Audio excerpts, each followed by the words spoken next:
inventor-turned-engineer, whose work would change his hometown of Halleck, Minnesota, and later change the world.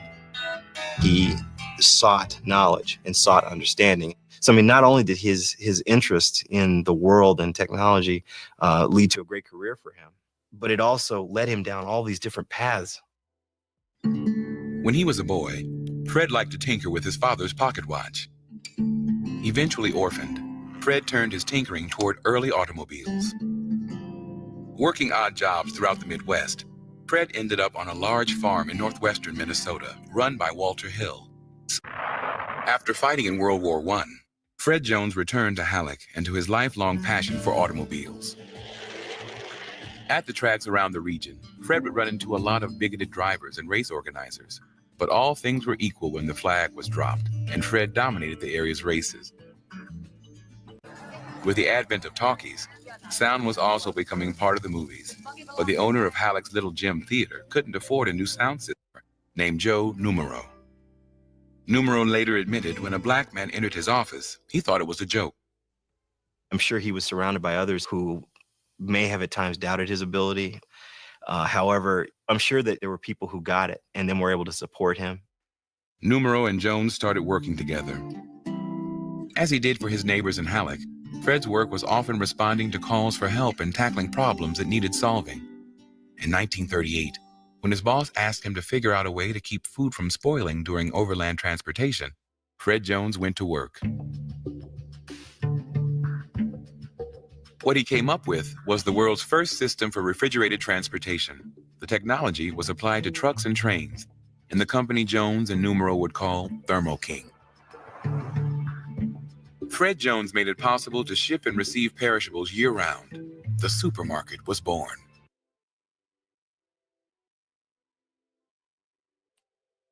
Yo, what's going on? Make sure you guys can hear me. Put a 1 in the chat if you can hear me. How was your week? My name is Mike Reed. Hold on, let me make sure my Instagram is up. So my Instagram is not up.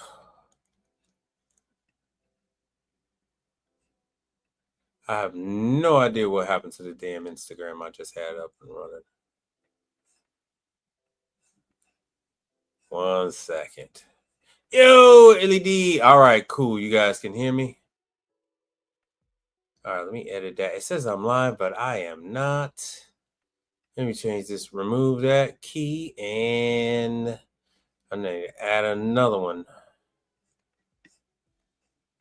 Sorry, Instagram's tripping. Tripping since been tripping. All right, now let me add it.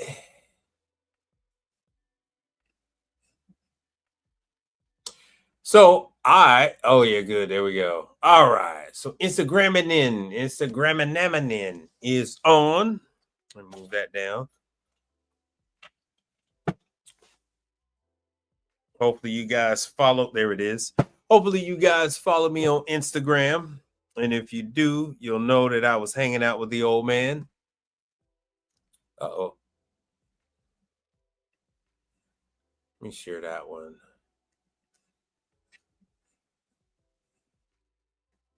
No, what was in your voicemail? And when did you leave me a voicemail? Type it in the chat. When did you leave me a voicemail and what was it about? Because I don't have only thing I have set up for voicemail is my work line.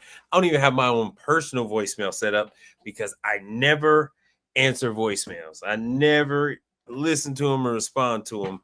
If it doesn't get transcribed into text, I ain't doing it. And that's been since my Motorola TAC phone back in like 94. Oh, you left it today? Then I definitely didn't see it because I was running and I was switching back and forth. All right, let me hit everybody with my intro, and then we will get started. Welcome to the broadcast. This is a source of information on all things related to commercial appliances. Welcome all of you that are new to commercial and those of you well-versed in this industry of ours. Your host is Mike Reed, a technician who has been in the industry for 32 years, with his beginnings working in his family's appliance business based out of the western suburbs of Chicago. Get ready for a truly interactive broadcast. Have all your questions ready and prepare yourself to truly engage with Mike and discuss ideas on all things related to commercial appliances. Without further delay, here is your host.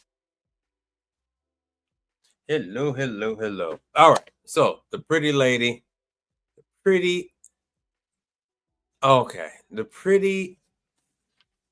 internet lady introduced herself to to you about me. And that's that. So, as you heard her say, that's what I'm looking for. I am from the business that you are looking to be a part of or looking to get more information in. And sorry, you guys can't see what's going on behind the scenes. I'm adding things. I just got in. Just got in the house from running my calls for the day because I was in Chicago. I was in Chicago hanging out with the old man. But and we'll talk about 800 numbers. We'll talk about 800 numbers. So I'm glad you asked. The prices, you're never going to get my prices because my prices are locked in from 12 years ago. I'm grandfathered to every single thing. Every single thing. Matter of fact, some of the phone services I have, you can't get anymore because they've discontinued it. And I'm like one of the remaining original subscribers. I was actually in a beta test group. So we'll touch on that a little later on. All right, what you guys see on your screen is about a company called Thermo King. Let me see if I got another good show. So Thermo King is just that. It is king. It is top of the heap when it comes to refrigeration on rail cars, when it comes to refrigeration on trucks. Every time someone mentions a reefer unit, 9 times out of 10, they're referencing a Thermo King. And the co-creator for Thermo King, the gentleman who has 60 patents, he had just been honored. He passed, but he was born in 1938, and he was just recently honored for his contribution to the trucking industry specifically. So this ceremony was this past October in Kansas City. So he went into the American Truck Historical Society's Hall of Fame. And so this gentleman here, when did he pass away? I think he passed away in the 80s. So he had 60 patents, right? 60 patents on a number of things. And 40 of those patents have to do with just refrigeration process. With just refrigeration process that is used on these reefers and other units to this day. So his name was Frederick McKinley Jones. Let me show you some of these Thermo King units so you'll have a good idea what I'm talking about. And that ain't how you say it. It's thermal. Oh, you guys can't see it anyway. So this is Thermo King. So you'll see. So anytime you see this unit, right? So you got Carrier makes some, but Thermo King is usually number one. So this is what you're seeing. And a man that looks like Yeah, the man that looks like me created that. Worked on that, 60 patents, and he was just put into the Hall of Fame. So any guys in the business know, hey, look, anytime at a truck stop, that Thermo King, people are looking for somebody to work on these Thermo Kings. So this is, like I said, this is not just the trucks, but it is, Thermo King, the reefer units. Even if I wanted myself, if I wanted a refrigerated truck, or even the trailer to deliver ice in, it is 9 times out of 10 it is going to be a Thermo King. So it is nice that they honored him for his contributions to the industry. So, and there's the Heat King. And normally when you see Thermo King, it's going to be refrigeration. But this is, as the video stated earlier, due to this man, we now have grocery stores en masse. So without him, you would just have farmers markets and that type of thing. You would only be able to bring stuff as far as you could with ice. So these are the ones that are on the rail cars. And here's your marine. It's kind of hard to see the reefer units, but yeah, I actually had gotten a couple calls for these because we have a port here in Houston. So these are the Thermo Kings, and it's kind of hard to make them out, but that's you'll see those on the edge of the units, of those trailers. Those are the Thermo Kings. Now, Thermo King specifically, they got it broken down into the regions, and each region that's where they're going to train you. That's where they're going to train you. So yeah, as they say right here, the new Thermo King units can go between -30 and +30 in Celsius.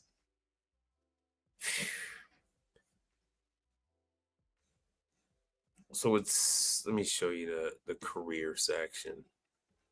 They are always hiring. No career bot, not interested.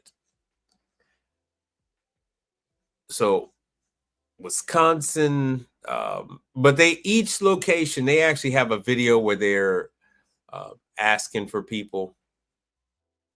And in each location is actually going to train you how to work on the Thermo King units. I think it's a little too much for you guys, so I didn't really get into it.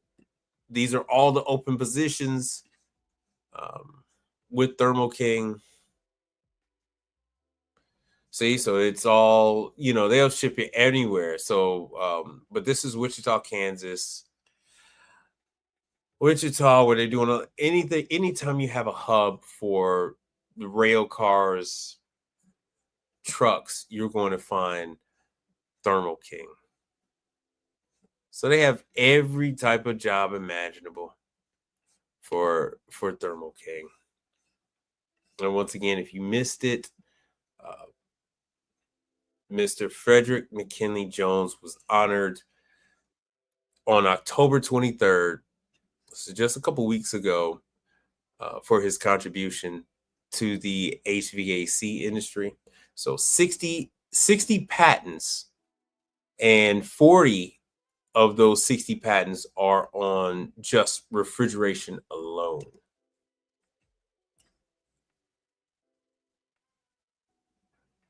Let me see if I can show you where I think I have him in the beginning. I'm going to straighten this out and make a little video out of it. But no, that's Booker. There we go.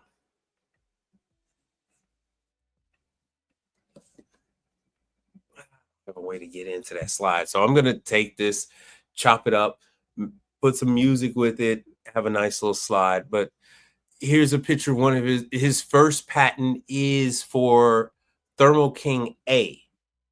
So we have pictures of Thermo King A, B, C, and D. They all have pictures of those online for everybody to see.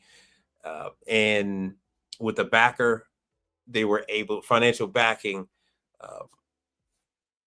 Mr. Frederick and another gentleman formed Thermal King, the largest company out there that is doing reefer trucks and the like, rail cars and whatnot.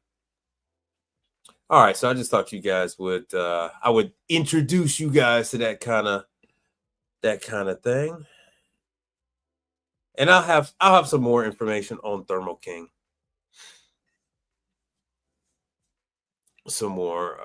Like I said, they have all the manuals. They got everything. So none of this stuff is hidden. So Panasonic is another competitor to Thermo King. If you guys have any interest in this stuff, I can show you where to find it, especially with the competitors. It's really hard to find it with Thermo King. They really just want you to work for them, and then they'll train you. But I also have information on Polar King. Not, no relation.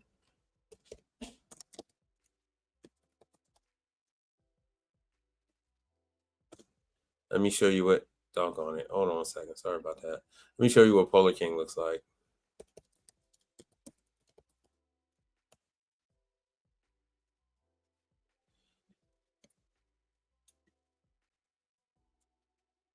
So all of this is due to what that gentleman has created, what he patented. These are the refrigerated trailers that are using his patents to this day.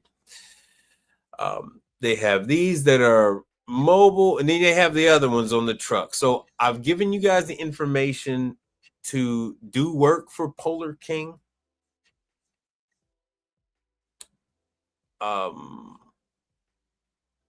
Thermo King has their own people. But you do have individual truckers that own their own reefer trucks, and they could possibly be in the market for someone else to work on their reefer unit. But this is, yeah, thank you, Brother Frank. I appreciate that. Yeah, hit the like button, hit the subscribe, and if you could, share the video. We're still in the 700 range when it comes to this channel. But these refrigerated units are dropped off at places like Burger King, Chipotle.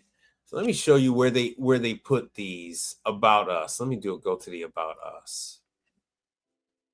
Oh, during COVID, they used to put the COVID bodies in these coolers. Oh, that's the mobile. Let me go to, yeah, refrigerated trailer. I'm gonna do another one. All right, there you go.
All right, Polar King. There we go.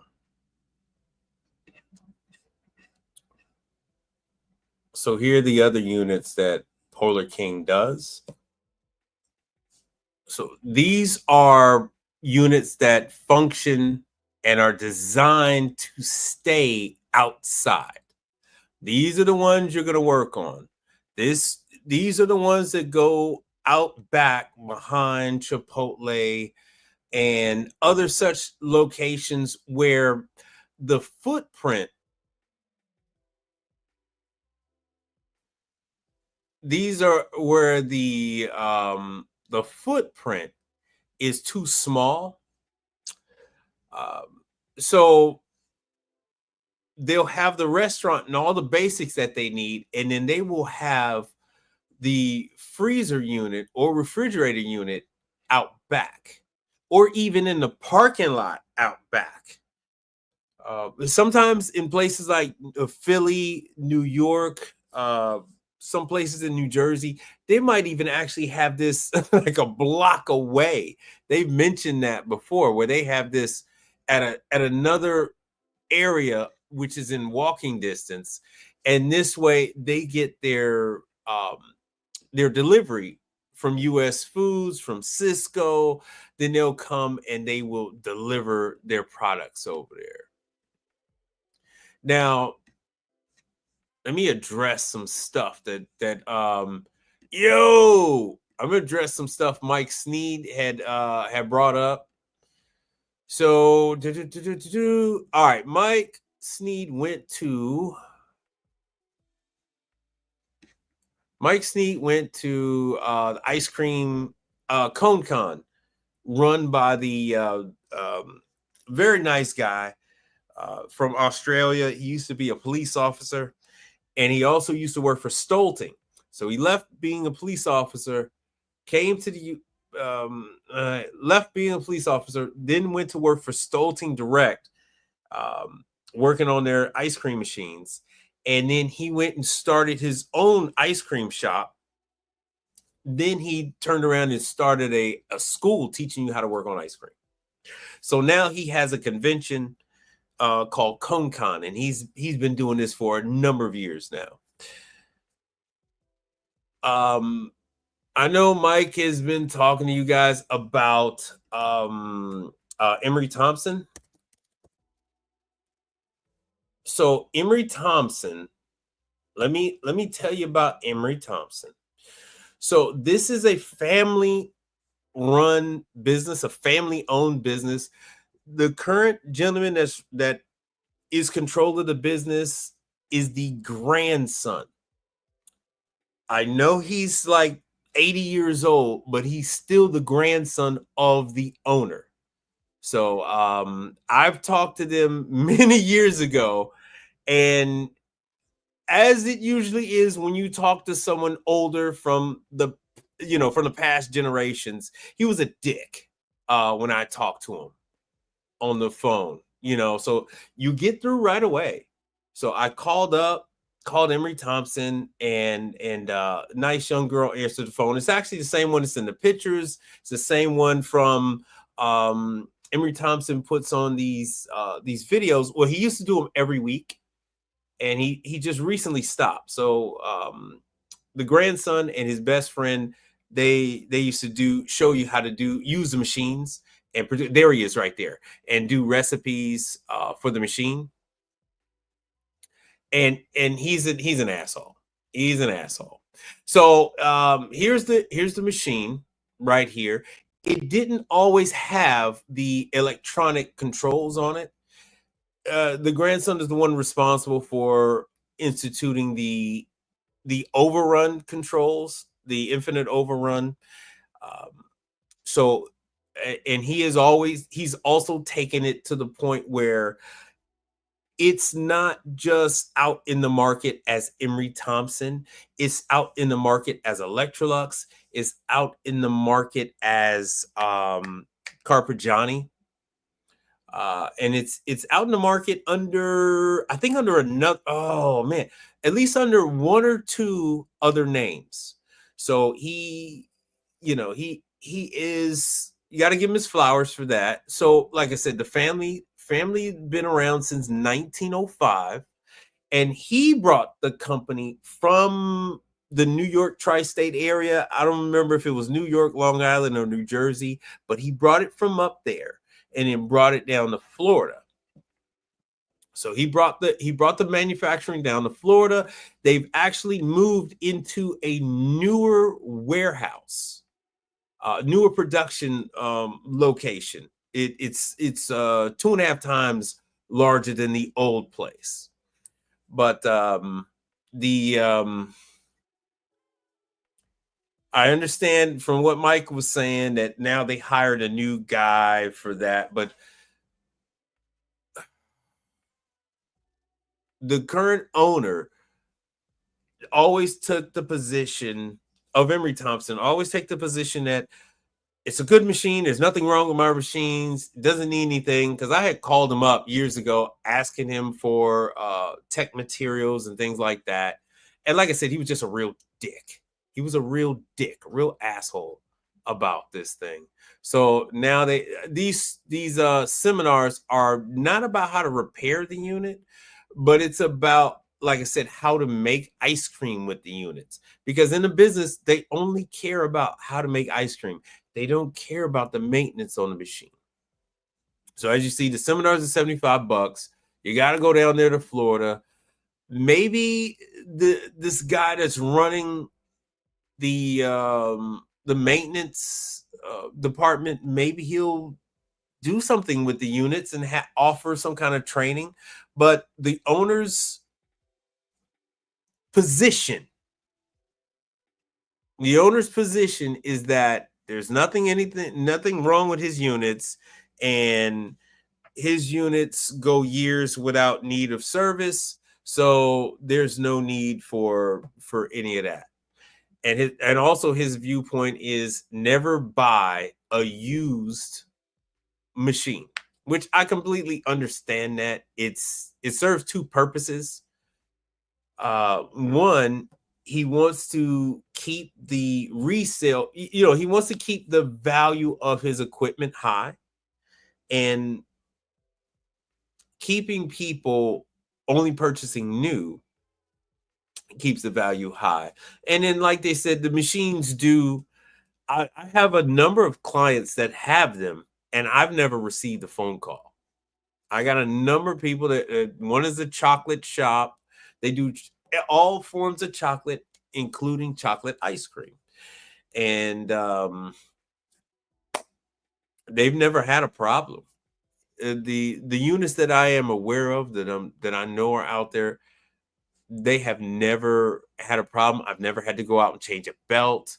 Never had to do any of that stuff with them. As long as, in his, like he said, as long as people are treating them decently, you're not going to have a problem. You're not going to have a problem with these units. So here he is right here. This is Steve Thompson, president and CEO. This is the grandson. If you watch any of the videos, he does all of the videos himself on making the machines. So it's a good thing that he does have maintenance guy now. Because he is an East Coaster. He's very brash. And you would not want to have this guy telling you information over the phone, because he's a dick. So good luck with all of that. But my apps, there's no program. And like I said, this is a small family-run organization, and they don't have anything set up like that. Let's see here what they got. So she's the one that was at ConeCon. I saw her in the pictures. And yeah, vice president, I think, is this his granddaughter or something like that? And she is in quite a few of the videos. I mean, I go back at least, I think she's been there for, my daughter's 12. So I think she's been with the company a good 12, 15 years that he's been doing videos. Right. She says she spent 20 years in the food industry, but I think she's been working with them for like 12 to 15. Okay. Yeah, it doesn't say exactly how long. So no, that's not his buddy. There's the office manager, but if you were to call up, you would get either the owner or you would get the head guy of this new guy he's got with maintenance. And there's what the hell's his? Oh no, his dog just died. Oh man. All right, so his dog is in all his videos. Let me show you what his videos look like. Let me do a YouTube of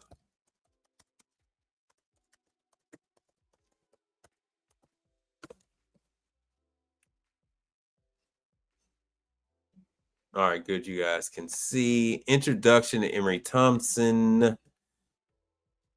So his dog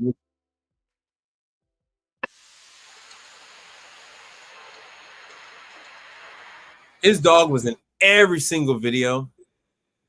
And so here it is. He teaches people like how to take care of the machine, but he doesn't teach you how to fix the machine. He doesn't even open it up. Right. Only ice cream. So there he is right there. So of course he's nice right now because he's talking to potential customers and existing customers. So he's very nice right here. But if you're not his customer, you're a technician, you're calling up trying to ask this asshole a question, he's gonna be a dick.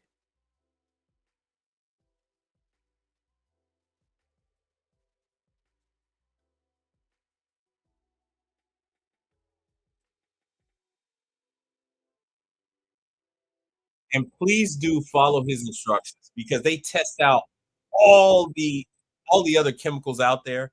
And this is the industry standard. This is what the vast majority stand by. Is Sterashine. Stoltine use the Sterashine. Um, well, I can only speak about Stoltine because I'm a Stoltine technician, but Stoltine recommends Sterashine. It actually comes with every Stoltine machine. You get packets of Sterashine.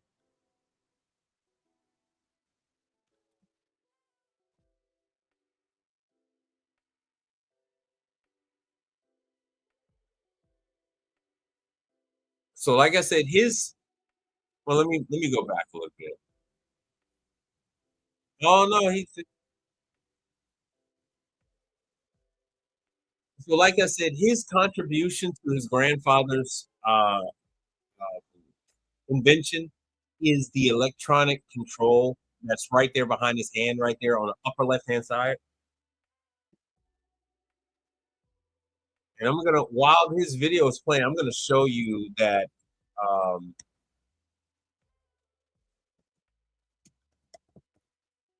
every single one of those that you see out there, I mean, they're very distinct looking machines.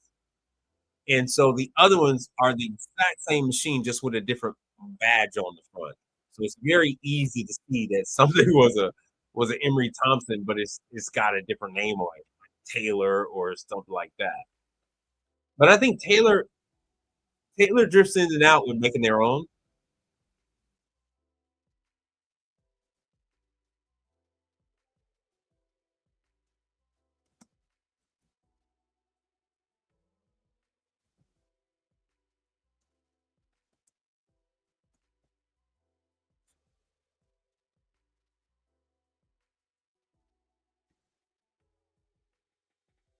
Damn, I'm trying to find one.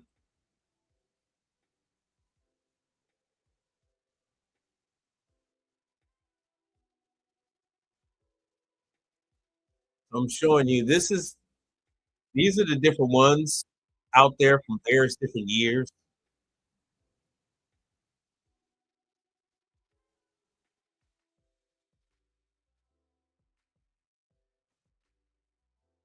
Well, like he just said, he's been working with his grandfather's equipment since he was 16 years old.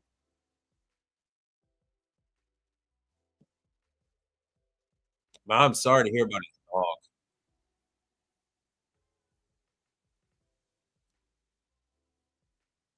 See, this video is from 10 years ago. This video is from 10 years ago. And even though he's a jerk, I really do enjoy watching his videos. I enjoy watching him and his friend make ice cream. I suggest you I suggest for you to watch I suggest for you to watch some of his videos. It's very entertaining. Him and his buddy, they joke around with each other. You get to hear, yeah.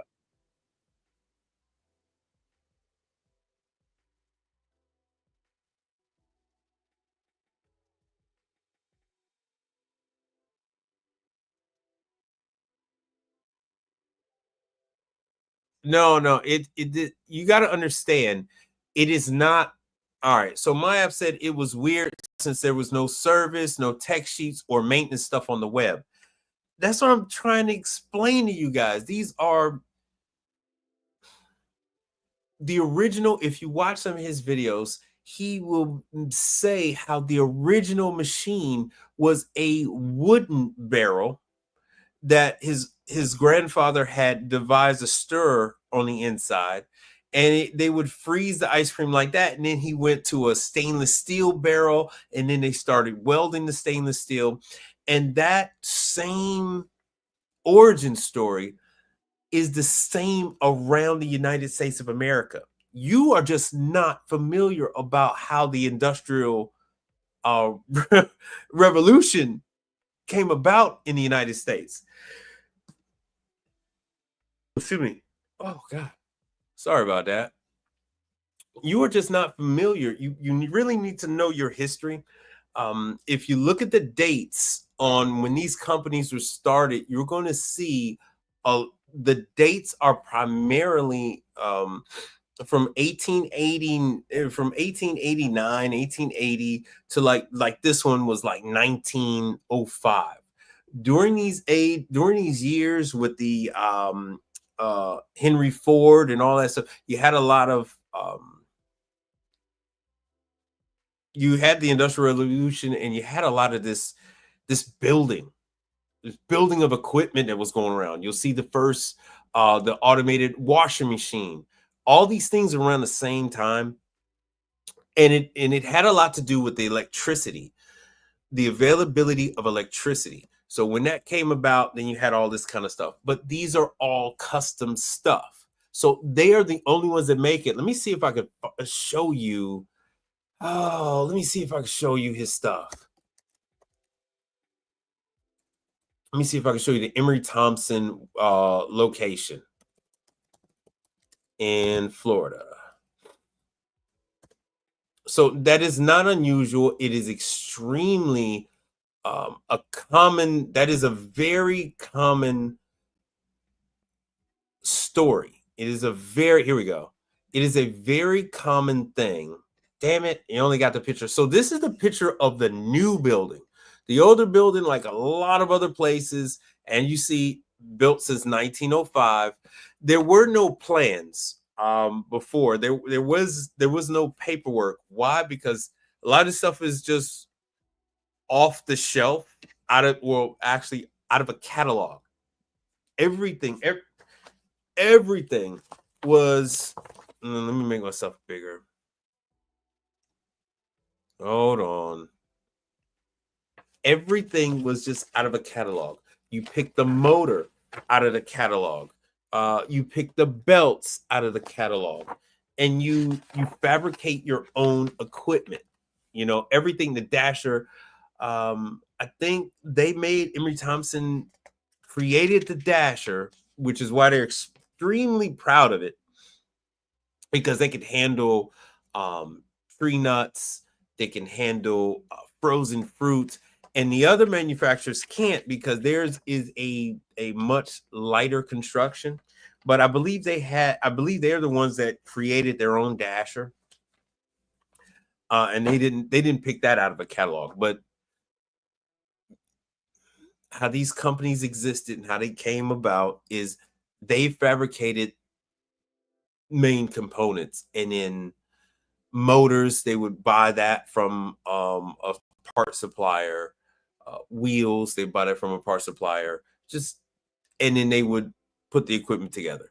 So up until recently, like I said, the grandson created the digital overrun control. Before that, it was all thermostat controls and thermostats and timers. So now if you need something as far as that, once again, you got to get that from them. Let me look up and see. I doubt you can get any of that stuff from Partstown. I really doubt it. Let me see. Emery Thompson. Let me see what comes up when we say Emery Thompson parts. So that is just how this business works. If someone was asking me for like tech information and stuff like that, and the whole key to this business is knowing that you got to go to the manufacturer. If you don't go, oh good, here's a picture. Okay, I can find the video. If you don't know how to go to the manufacturer to get parts, to get information, you're not going to be in the business. So it does no good for me there's no Emery Thompson parts are just from Emery Thompson. They're not even, let me see, Partstown. Let's see if they have some. I severely doubt it. It would have came up by now. There's no parts for Emery Thompson that you can get. All right. Empire. No. There's electric. So here's the thing. You can get it under a different name, but you can't get the, oh damn, you guys can't see it really. You can't get this stuff as, that's small. You can't get this stuff as Emery Thompson. I'm trying to find let me just do this. Batch freezer. Ice cream machine. And then once we find a batch freezer, what I'm trying to do is I'm trying to find one under a different name so I can show you that. Oh, no, damn it. It is one under Carpigiani. Let me see. Is that Emery? Oh, it's real hard to tell. Oh, sometimes it's hard to tell. Here we go. This looks like, no, that is the Italian made. Damn it. That is the Italian made one. I've had the unfortunate experience of working on that one. But Carpigiani will buy their units from him. And how you can tell is where the controls are located. Everything's the same. They just slap their name on it, just like cars do. Just like cars. And also, it's going to be an all stainless steel front. Here we go. Here's Cold Light. No, that's still Italian. Doggone it. Maybe I'll find one. I knew this. I knew this was coming. All right, so here's a Sandy Serve. I think this is Carpigiani. So Carpigiani.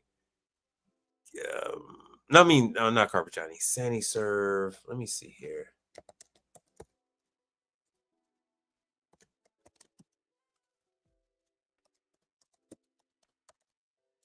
Let's see. I'm gonna find one. I'm gonna find one for you. I am going to find one. I don't know if Stolting has one. Stolting has an agreement with Carpigiani, so I don't think theirs is going to be one. But anyway, everything is going to be the same. I'm trying to do this on the fly. Everything is going to be the same. And to bring it all back home, you're going to have to go to the manufacturer. There's no way around it. That is how this business works. That is always how this business has worked in the past. Partsound is trying to change the way things have always functioned. That is something you got to understand, that this business was never like this before. You always went to the manufacturer. You always went to the manufacturer. So you will find these units under 2 or 3 different names. See, this is an older one that you find on eBay, and you'll find them, but it's just the decals there'll be different badging on it. So this won't be there. The other Emery Thompson on top. It'll still say made in the USA, but you're gonna have some other other names on it.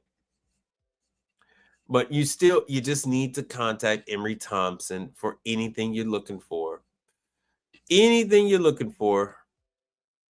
And that's just how it goes. Just like you want some stuff for Taylor, that's just how that goes. You got to go through Taylor. There's no way around this kind of stuff. As much as you guys, here we go. So Electro Freeze, I think Electro Freeze did make one. Let me see what this is here. This is 2008.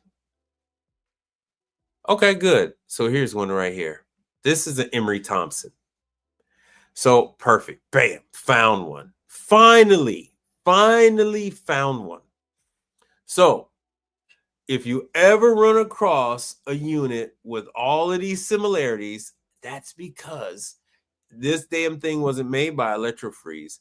This thing is made by Jerk Off.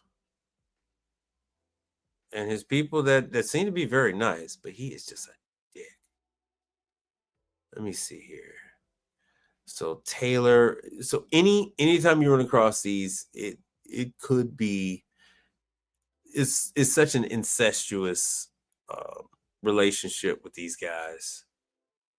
It all depends on what their production need. If they can't get a hold of one, they'll just buy some from their competitor. Say, hey man, slap our name on it. Because he's so small, he's never gonna say no. He's not gonna say no to a couple $1 million. He's gonna take that money. He is going to take that money. What the hell is this damn company name? I keep wanting to type in Electro Freeze. It's Emery Thompson.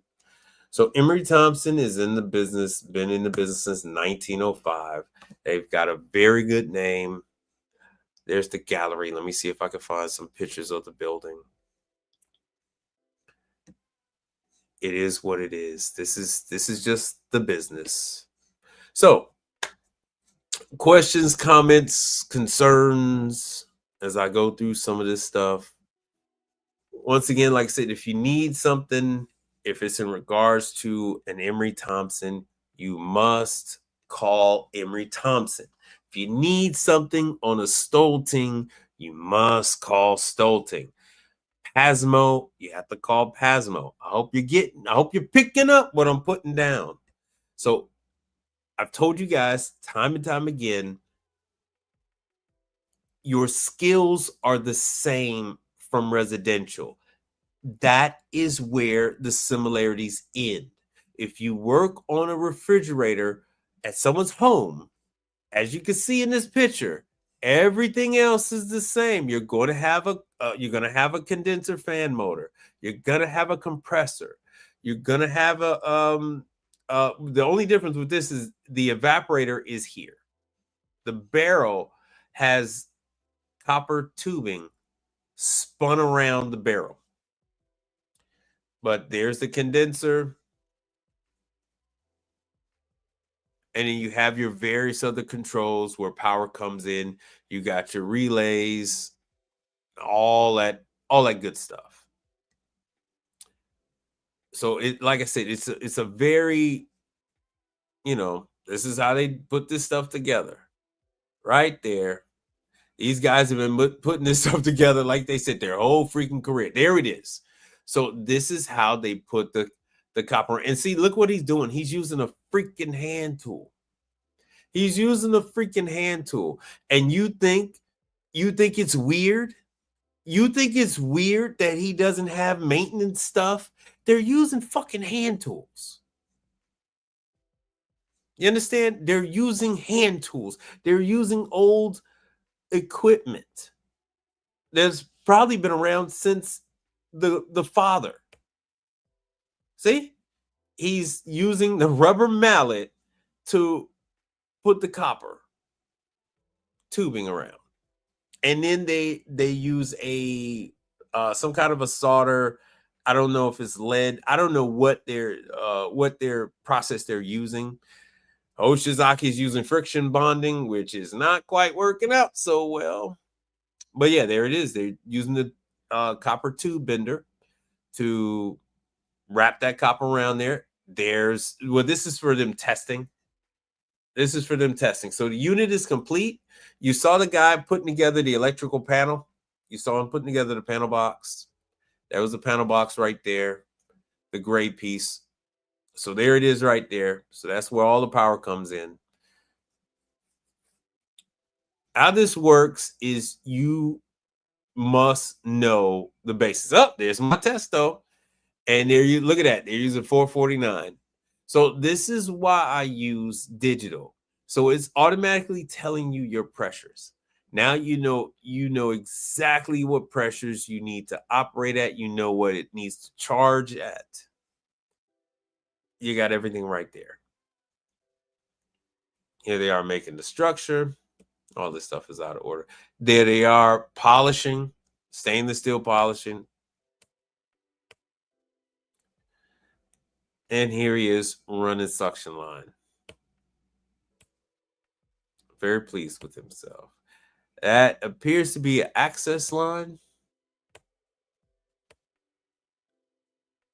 There's the motor that turns the auger, the dasher. All right, and that's it.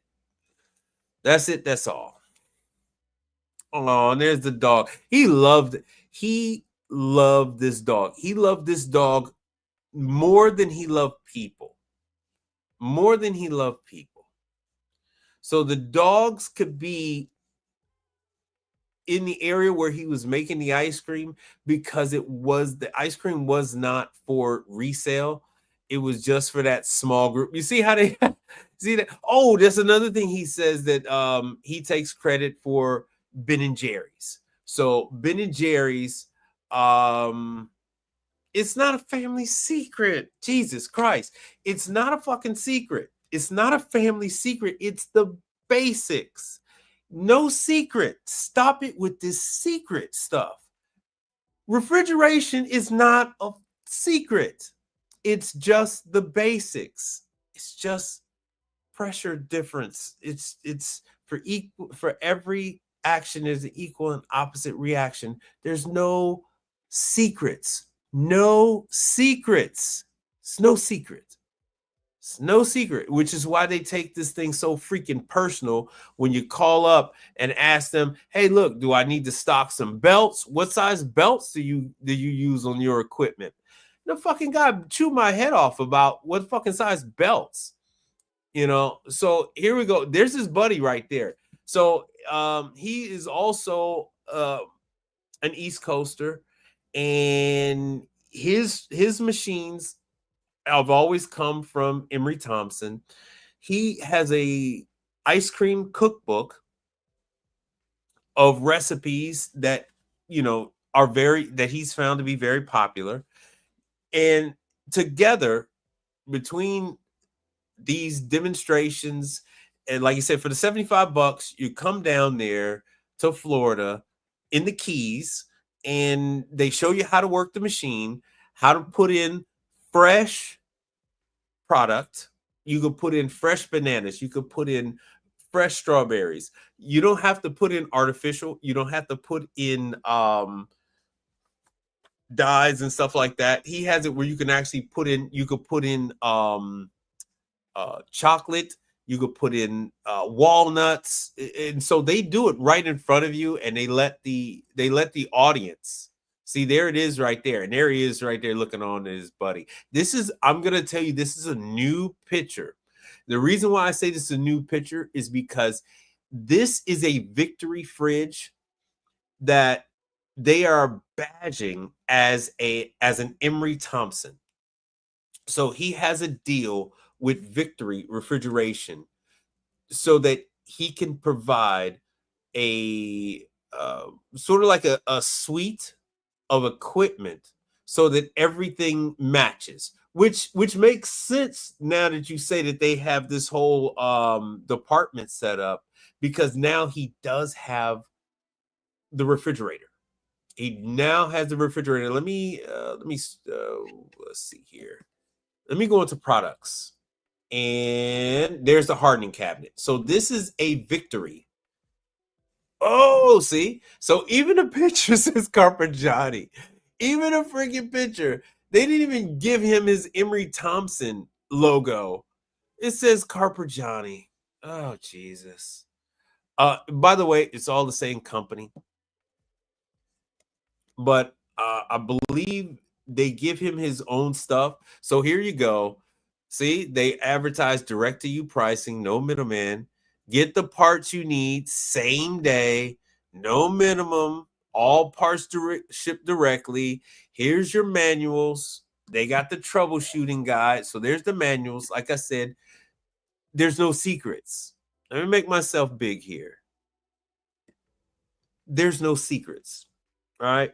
He might be an asshole, but he's fair with people. I've never seen him do any, he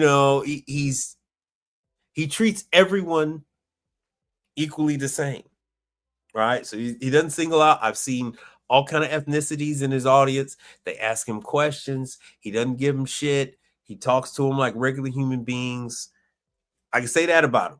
But when it comes to us, anytime you have any questions on the machine, he gets touchy.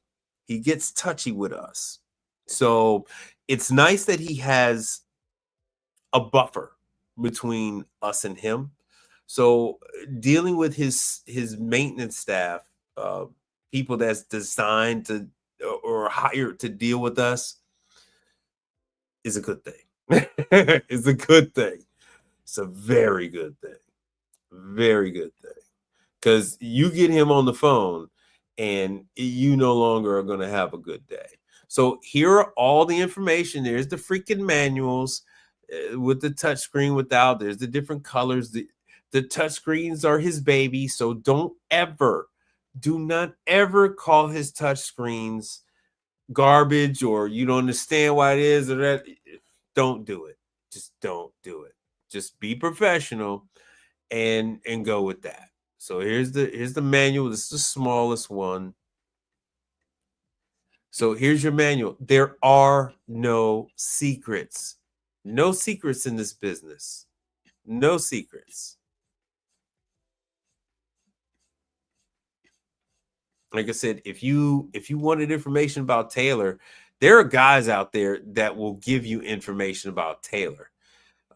You make arrangements to buy enough parts or whatever the deal is. See, these are with the old timer controls, which he liked. He really didn't want to go to the digital, but it's his baby. He took full control over it. This is the dasher and all that stuff. Everything is right there.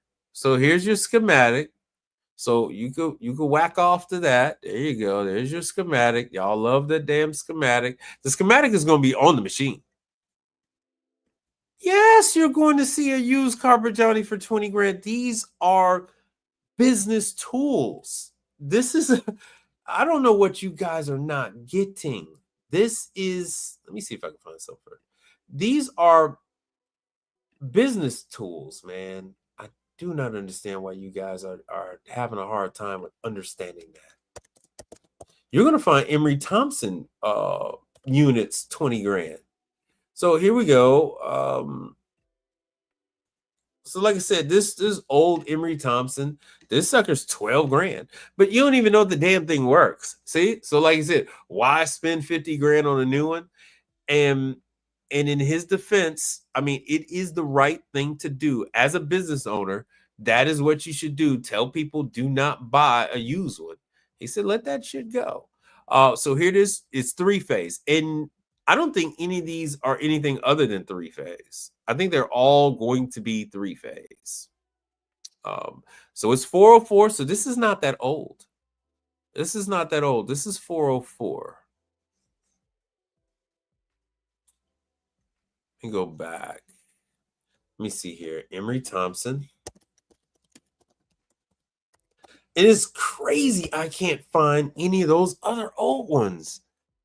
It's crazy. Crazy, crazy, crazy. So here's the deal. If you the new knockoffs, the other one, they are not the same. They're not like us, right? They're not like us. So here we go. Here's a $26,000 from Turnkey Parlor, which is the same guys that will sell you. My bad. These are the same guys that will sell you a Taylor. So, oh, and then this is water cooled. Oh, look at that. It is a single phase.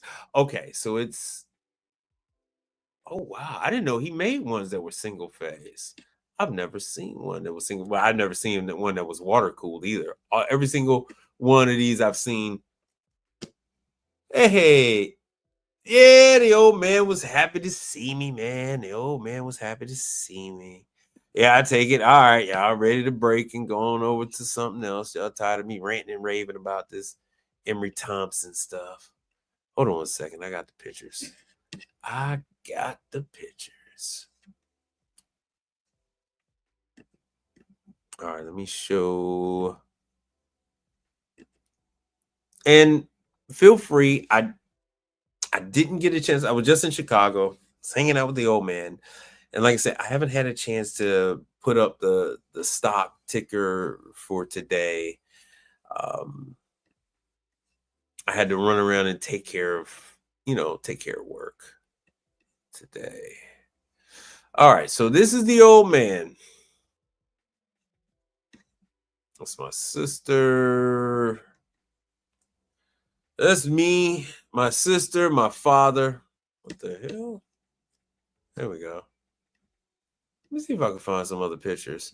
So we all went out to eat. That's me and the little one at the John Hancock building. We stayed across the street from the John Hancock. I don't know why this stuff is out of order like this. This is strange. What the hell? This is so weird. This is so weird. Hold on, man.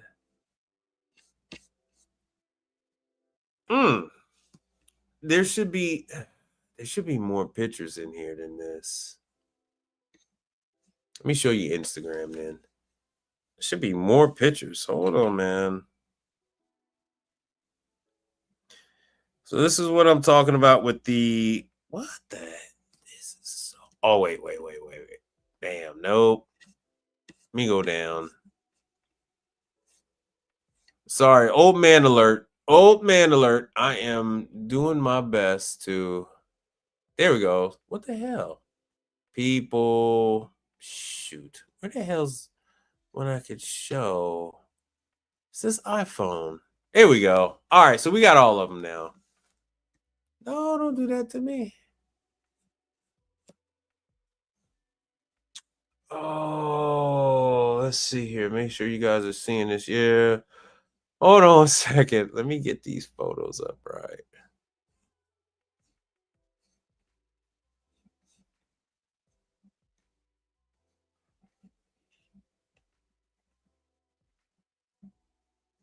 Oh, now we're glitching. Sorry about that. Now we're glitching. Oh, no. All right, there we go. I don't understand. Sorry about this. Trying to show you guys the pictures of the store. That's what I'm really trying to do is show you guys pictures of the store.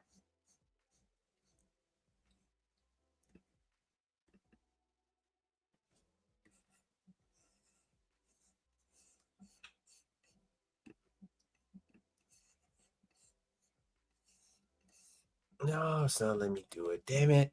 All right. Let's see if we can do this. And I'll import these. I just so happen to find a whole bunch of, I'll just delete them. I'll import these.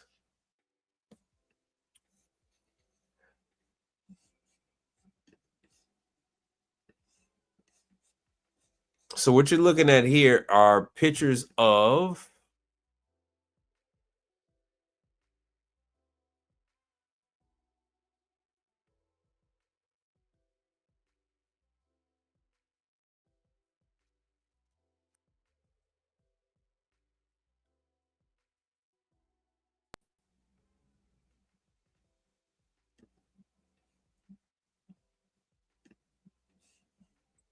I actually, let me see here. Oops.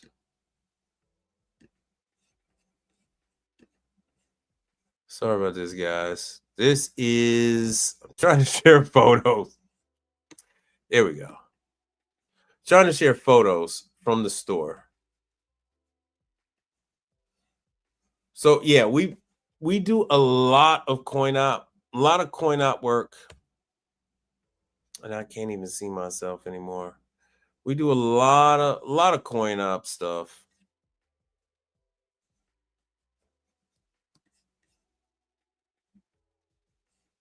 And I'm sorry, I am trying to navigate with this. Trying to show pictures. Sorry about that. Trying to show these damn pictures. Maybe see it. There it is.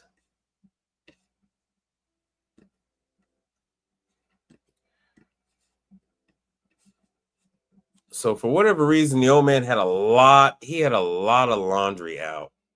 But yeah, here it is. You know, Speed Queen units that we sell.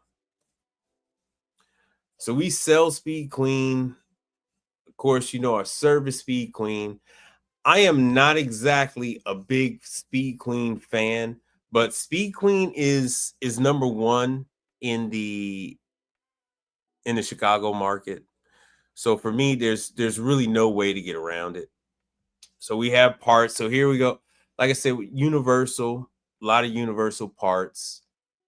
We use a lot of Robert Shaw piece of equipment. There's the old man in the background. There's me with the damn Appliance Laundry, which is the owner of Speed Queen now. And here it is, a lot of the recycling program. So we sell these units to landlords. See, Speed Queen is Alliance. Ripon, Wisconsin. So these units go out and they come back. So they'll go out, we'll fix them, and then we'll send them back. That is just how it is when it comes to these older cities. So we even have the coin ops that are GE, the coin ops that are Kenmore. I even used to deal with the ones, see? So Sears had coin ops, Montgomery Ward's, JC Penney's. I was trying to get some other service keys. I don't know what the hell happened to all my service keys. And that's one of the videos I have on Instagram of the old man taking care of this, messing around with some of these damn units. There we go.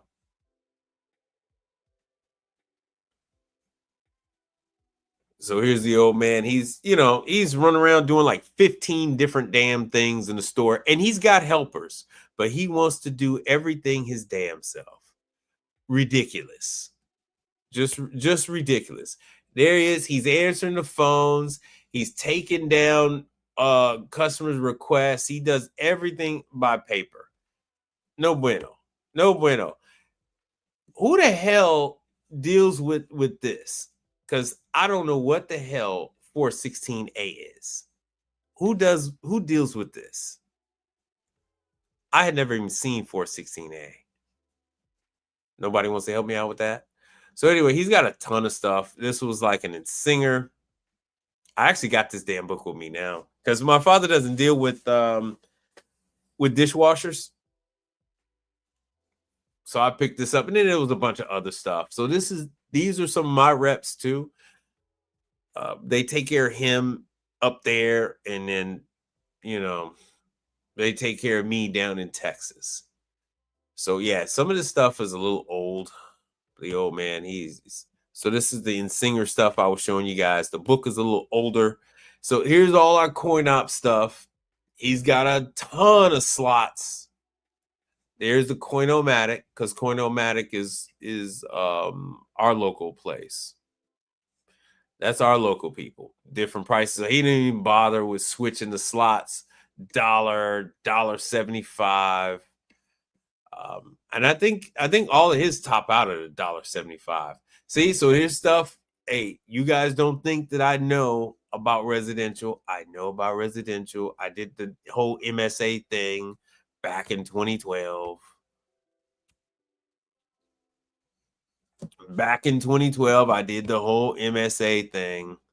So don't think I don't. I used to deal with that stuff. See, I used to get the magazines from, I think I got a picture of the year. Yep, 2015.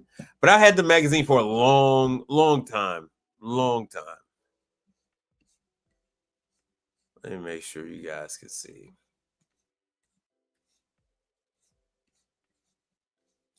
And like I said, in here, we had, you know, the other tech guides and stuff like that. They used to be in the magazine. So this is the kind of stuff we used to have before you guys came along, really. We always had printed material. I don't know if, yeah. So in this, you can see he was taking care of, this tub was leaking. I don't know how it got cracked like this, but this tub was leaking, and the old man, and he got a number of helpers to take care of this kind of stuff. And so he's training a new kid. I call him a kid. He's probably like 25, something like that. But he's training a new kid.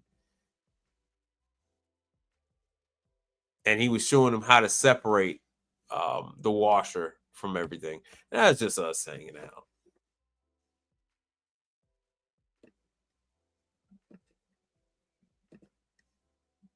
All right. Hold on a second. Let me see what happened to my picture. Give me 1 second. I'm going to remove this. Oh, let me see.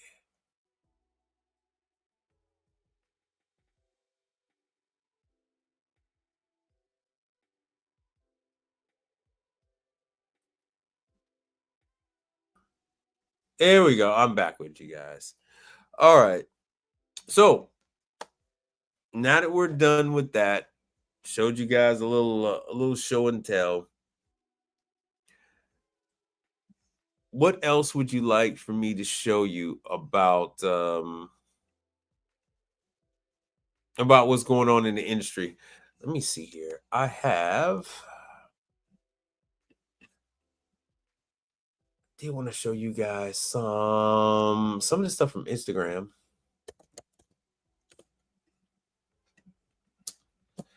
Let me see this. Winston and, oh man, trying to think if it was First Business. Damn it. Hold on 1 second. Oh, you know what? While we're doing this, oh, you guys can see that anyway.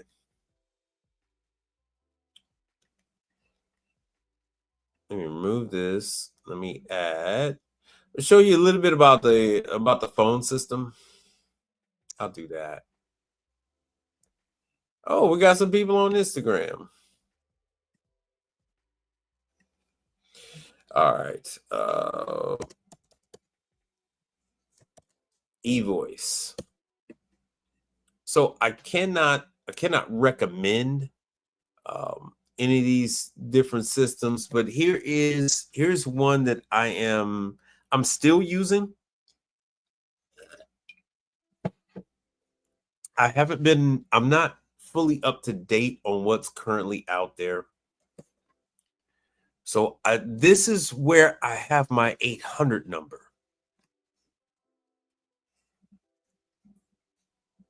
Let me see what kind of unlimited calls. Okay.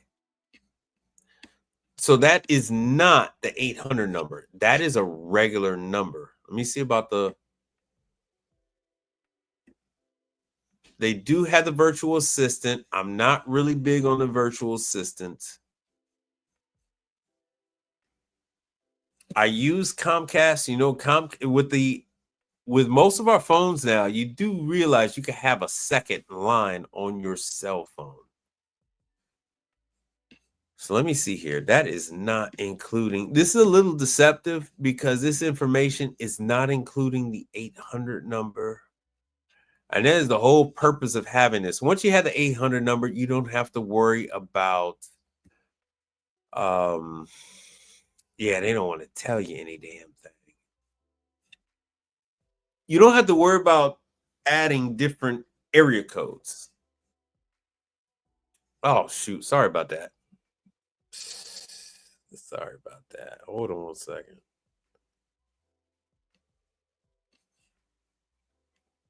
Thought I had that screen up. Hold on 1 second. I'll be with you in 1 second. Here we go.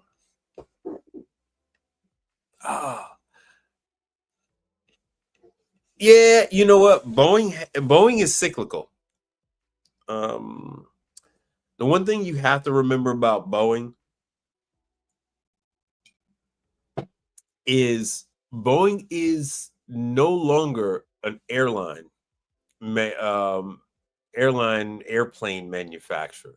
They are a think tank.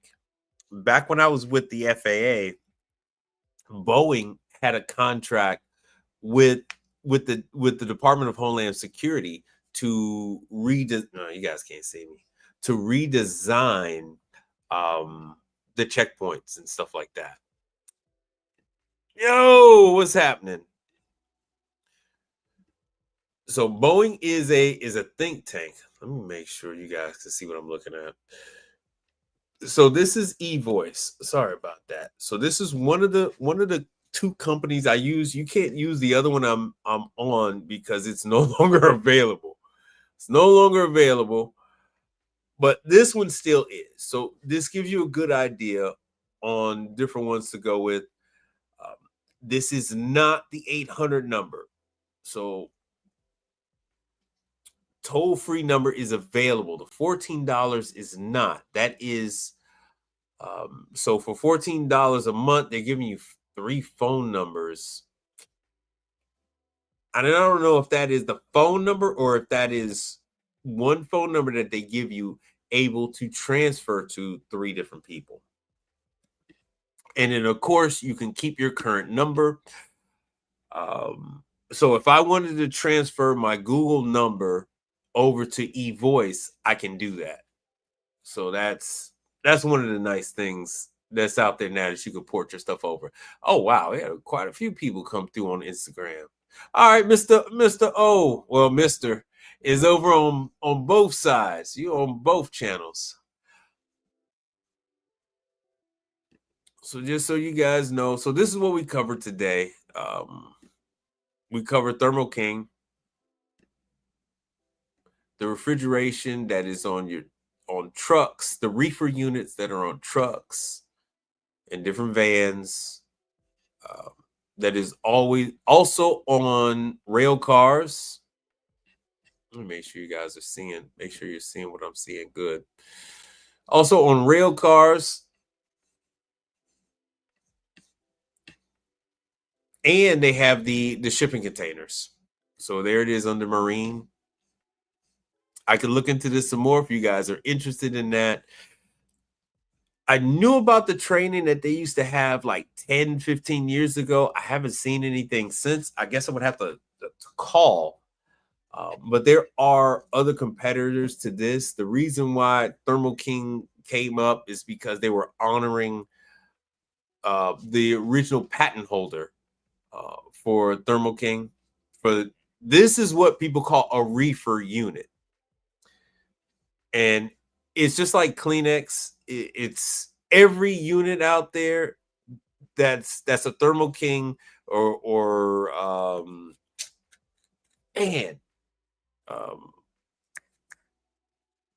there's a lot of other units. They all call them reefers. But the gentleman, this is the gentleman, right? Hold on a second. This is the gentleman right here. They're honoring him for, let me go to the about.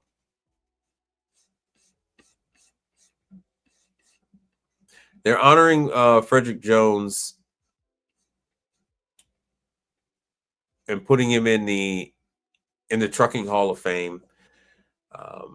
For he has the patents for it. He's the one that started Thermo King. So his invention allowed us to have refrigerated trucks. So this brother right here created the very first Thermo King unit. He held the patent for it until he died. 60 patents, 40 of them for refrigeration. He has also other patents for motors. So he passed away. Let me see when he passed away. So these are two co-owners of Thermo King. So they got they have a number of videos and things on him, celebrating him and all the patents that he held for refrigeration. Oh hell, you guys couldn't see that. So there's all the patents that he held on refrigeration.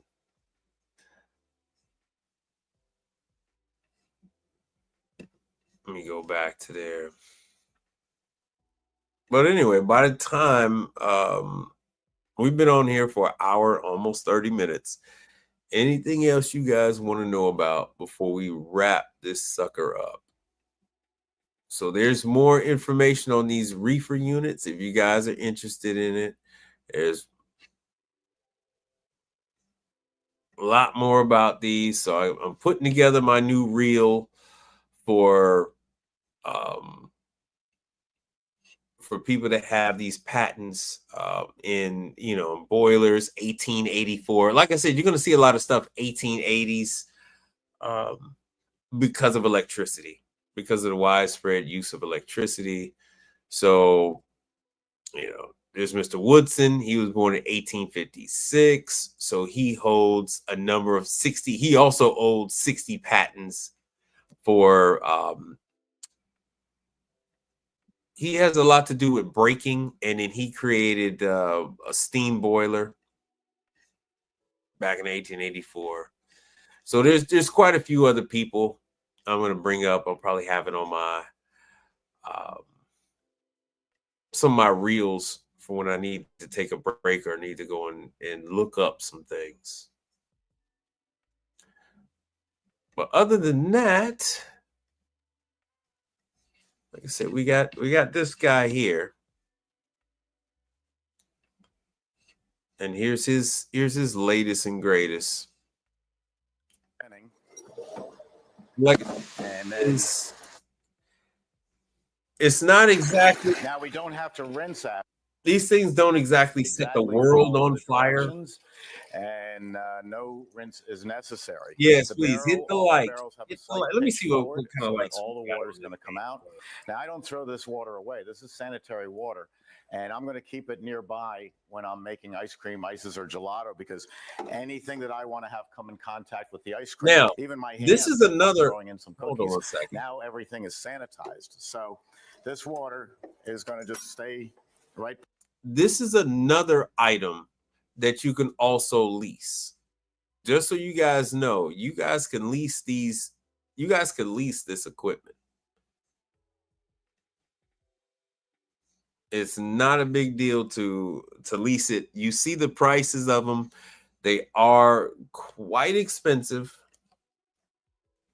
What the hell? Oh, Emory Thompson.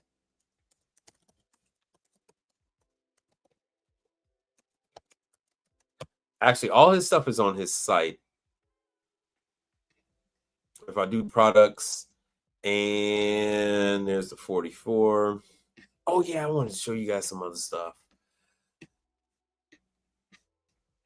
He has a price list here somewhere. Get a quote. He does have financing.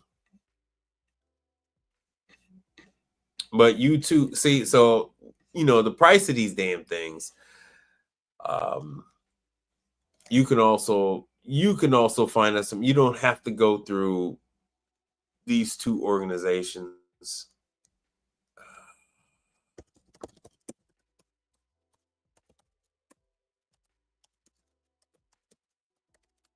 Let me see what I can find here for new.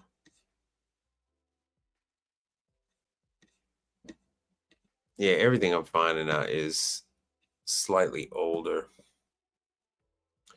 But you see, even from 2018, this sucker's 26 grand. Let me see if I go to turnkey parlor. So 26 grand for Emery Thompson. That's from 2018. So brand new. You know, they're gonna be quite a bit.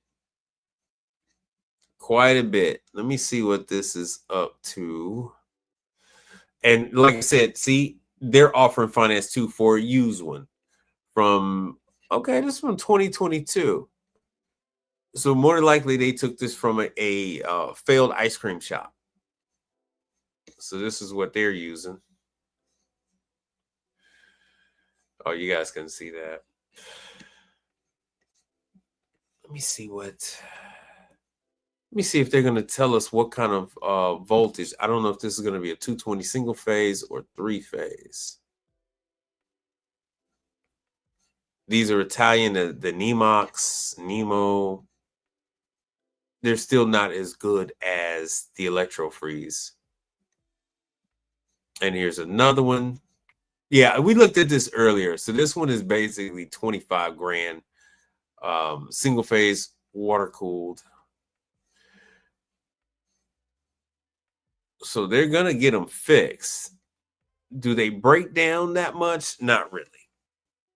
No, you do occasionally change belts. You do have an issue with the dasher, with parts of the dasher that do wear out. But that's about it. That's about it. So I want to, okay, I think I have, oh, Brother Frank, thank you. All right, so I want to thank, because we're going to start to wrap this thing up, especially since you guys don't have any other questions. Let me thank Brother Frank.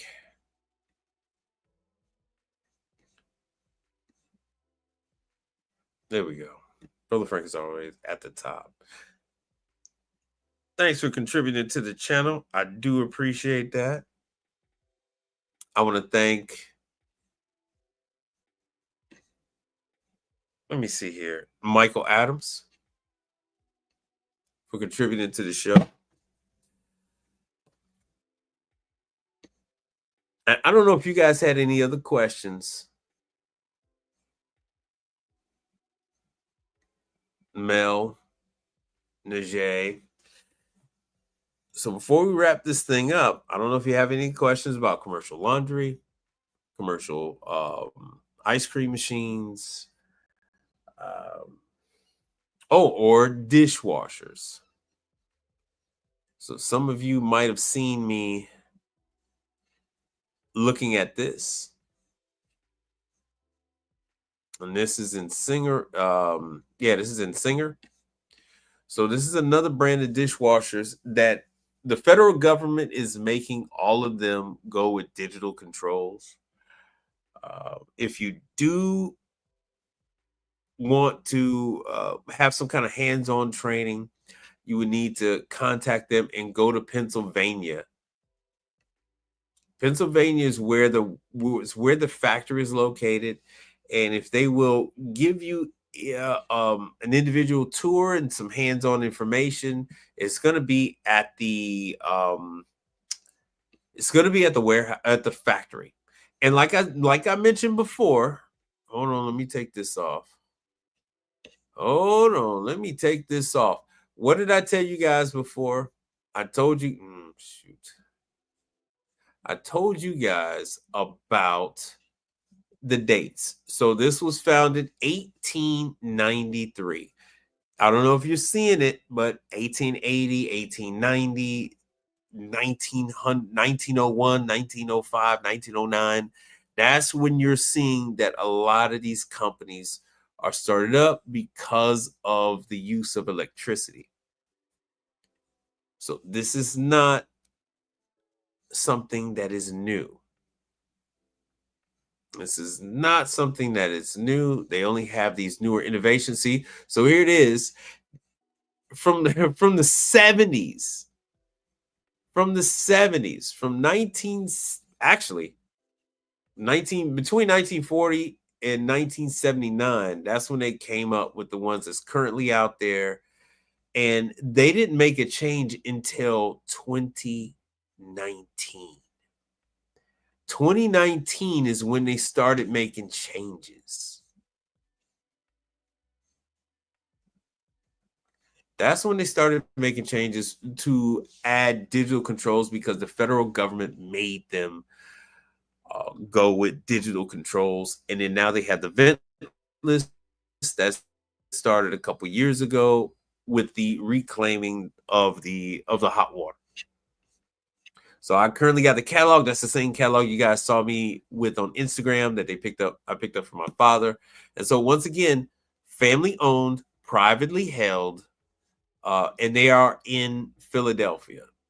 So if you are interested in any type of training on Insinger, their clients very often includes Richard R. Brown, thank you very much. Their clients very often include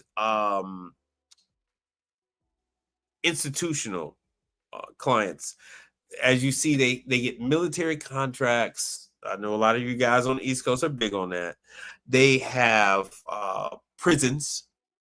And then, of course, once you mention prisons, you got to mention grammar schools. So they do a lot of prisons and schools and whatnot.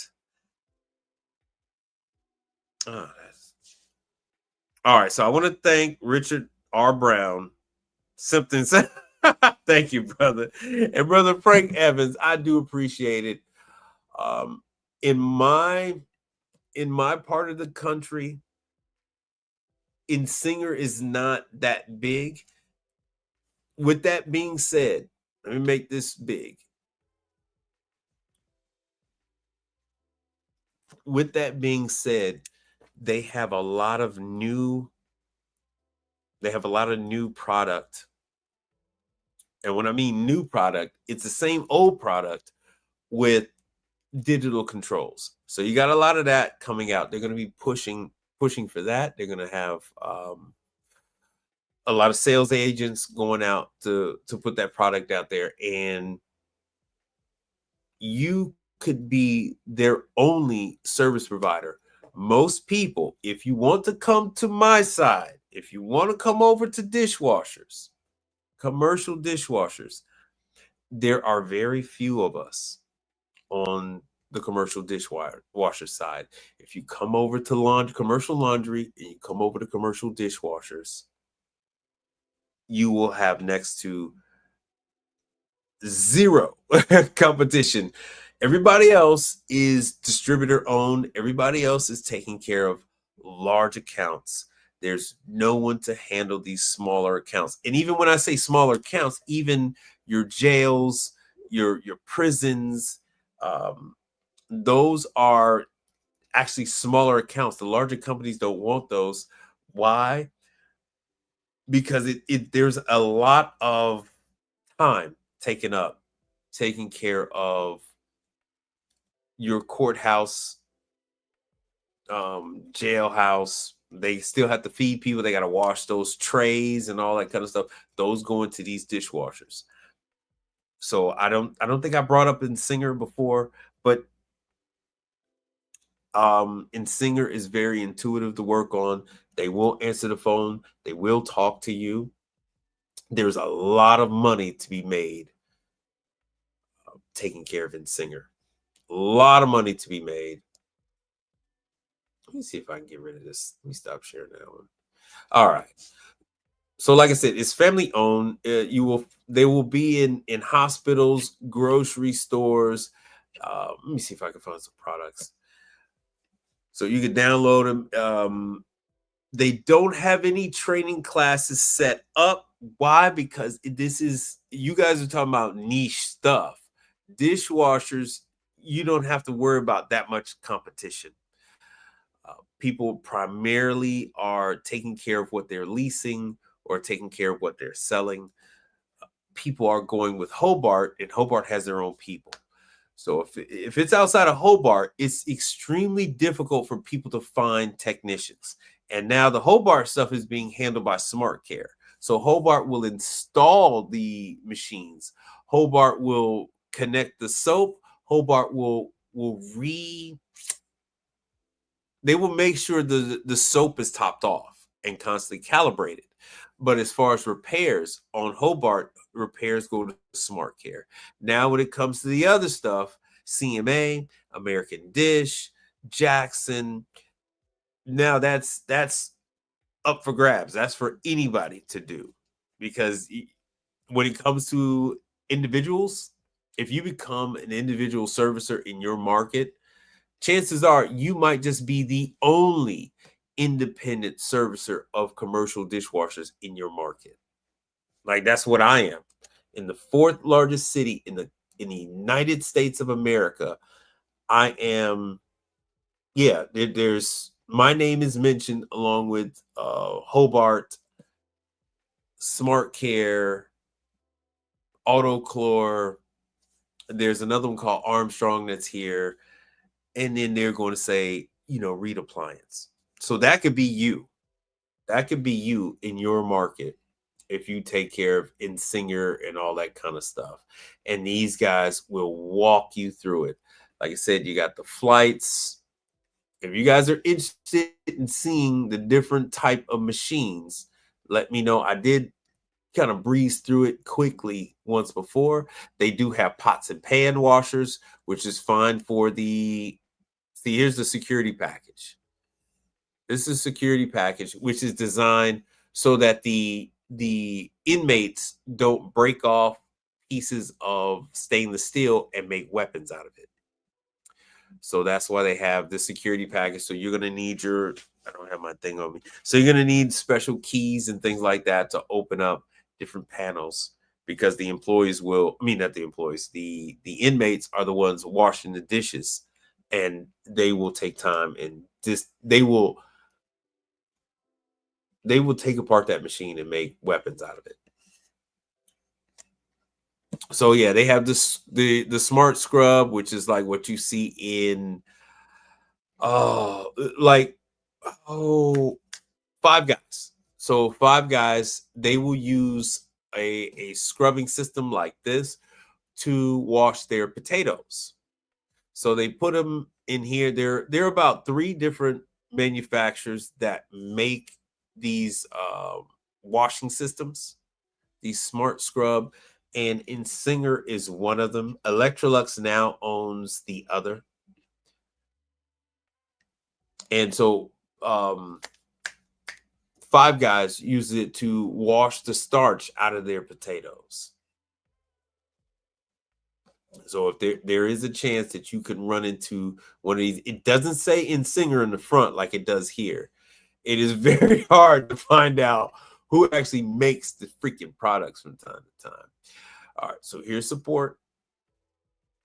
Like I said, they got the manuals. The only place that is hard to get manuals is from an Illinois toolworks company, which is Hobart, which is Vulcan, which is Tralson. Those are Illinois toolworks company. Another one which is hard to get information out of is Taylor. And yet again, the third one is Rationale. So those are 3 different manufacturing groups that are difficult to get information if you are not associated. If you are not associated. So you can get this information if McDonald's signs off and McDonald's tells, let me see here, let me do the cadet. If McDonald's tells Rationale that you are one of their in-house techs, they will give you the information. If McDonald's tells Taylor You are in-house tech. They will give you the information. They will send you to training. It's not a problem. There are no secrets. It's just a series of castles out there. Series of castles out there. Everybody has their own protection. And they prefer not to, train outsiders. If you think you're going to go ahead and work for these people and they're automatically going to train you on this stuff, they're not going to automatically train you. They're going to phase you in over a period of years. Why? Because they don't want you running around out there knowing how to fix Taylor. They don't want you running around out there knowing how to fix Rationale, and you only were there for 6 months or a year. It doesn't work like that. It's not gonna work. It's not gonna work like that. They're gonna make you a helper for a number of years. They're gonna put you on the installation team first and foremost. They're gonna put you on the installation team, and then they'll have you over there as a helper, and that's going to be for quite some time. You are not going to learn like how to change care valves. You're not going to learn how to change the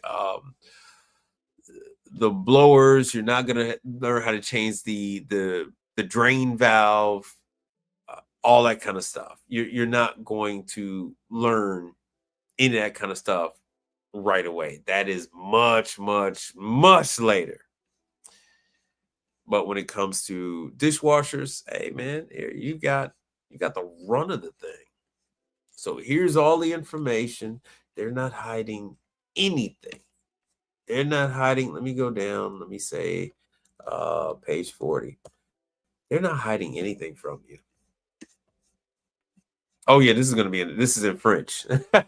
So do not touch the elements. For this is for something utilization. Not bad. My French is so bad. Okay. So here we go for Spanish. Oh, my Spanish is horrible too. Washing with something decalcification. Oh, this is dosing. Oh, dosing of the detergent. This is dosing of the detergent. Washing with something, dosing of the detergent with the with the pump. That's what incorporating with the pump. That's what this is. All right. Sometimes you have no choice but to read this stuff if you can. Read this stuff in a foreign language. It helps. If that's what, sometimes these jerks will take the English part and they don't know that you could read the Polish. They don't know that you could read the French. They don't know you could read the Spanish. So if you can, that helps out. That helps out. So this is just explaining so this is all the new stuff. This came out in 2019. So I haven't even seen one of these yet. I have not seen one of these yet. I haven't had a chance to put my hands on one. I haven't had a chance to buy one. I'm going to buy one of these. I'm definitely going to get an Insinger rate. Insinger. Definitely going to get the new Insinger. Don't forget, I do have Champion. Not Champion. Yes, I do have Champion. I got a Champion 44. I got a Champion rack. I have a Hobart 44. Although the Hobart is old, I do have a Hobart LXI. I have a CMA. I got some CMAs. Let me see if I can find the CMA from the house. I got some CMA uprights here all of that is here at the house. And let me see if I can show you. I don't have any good pictures. I don't have any good pictures of the damn CMAs at the house. But I got everything. I've got everything needed, ready to rock and roll on the train. I got soft serve machines, ice cream machine. I mean, soft serve machines. I got ice machines. I got oven. I actually have ultra fryer now. I picked up ultra fryer, and like Learner Trade teaches with the FPD machine. So I got two FPDs. I just have to start. I'm getting my stuff all cleaned up. I got a whole outdoor kitchen thing. Got my ice machines that are running. I have my I have my refrigeration. I got a bunch of, not a bunch, but I got a couple of Hoshizaki refrigeration units, one upright freezer, one prep table. So we'll see. We'll see. We still haven't reached our goals on subscribers of this freaking channel. Once we get everything together, then we can make some stuff happen. Because I do appreciate you contributing. All you contributors, thank you so much. And if you guys do want to contribute to the channel, hold on 1 second. I just saw a comment. Any updates on that restaurant? Which is that restaurant? What do you mean by that restaurant? Help a brother out. Help a brother out. What do you mean by that restaurant? So you guys gave the information. So if you did want to contribute to the Cash App, here it is. If you did want to contribute by way of PayPal, here it is. If you want to follow me on Instagram, here you go. All right, and I see you put up a post. If you want to follow me on X, so you can get a hold of me on X, you can get a hold of me on Facebook. So there's Facebook. And if you want to contribute through Zelle, here's how you can do it. I brought up a restaurant that my wife wanted. How are you guys? Yeah, all of that stuff is going to come a little later on. So for my wife, let me come to the side. So for my wife, yeah, she wants to do some kind of restaurant concept. So I have enough. I have 2 Lincoln conveyor ovens. I have 1 convection oven. I now have a 2-pot ultra fryer. Somebody had just changed the pot before they went out of business.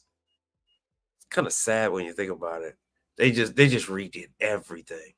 Like I said, I have the dishes. I have the dishwashers to clean the dishes. I have a number of fridges. I have a bunch of. I have upright fridge, upright freezer. I have an upright Hoshizaki fridge. I have a Hoshizaki. I just acquired this Hoshizaki prep table. And then of course I got a number of ice machines, right? So I have my 450-pound, and then I have to redo the other ones. I have some Manitowocks, I have some Manitowocks, I have some Isomatic. I don't have a new style. I don't have an elevation yet. I'm going to pick up an elevation, but I just don't have one yet. The Epic Faceless Gamer. I have no idea what you mean by you're good, but I have no idea. So I have so whenever she's ready, I did see how things are going with a lot of spaces now. So a lot of restaurants have gone under. We did take a look at doing the share kitchen type deal. Hold on 1 second. We did take a look at the share kitchen.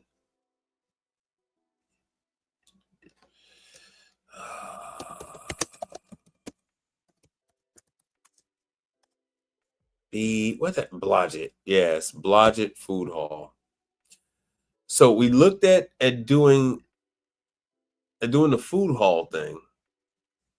And just so you guys know, a lot of Mike's Needs people are doing, where the hell they go? A lot of Mike's Needs people are already doing this. So I went to the food hall to check out the rates.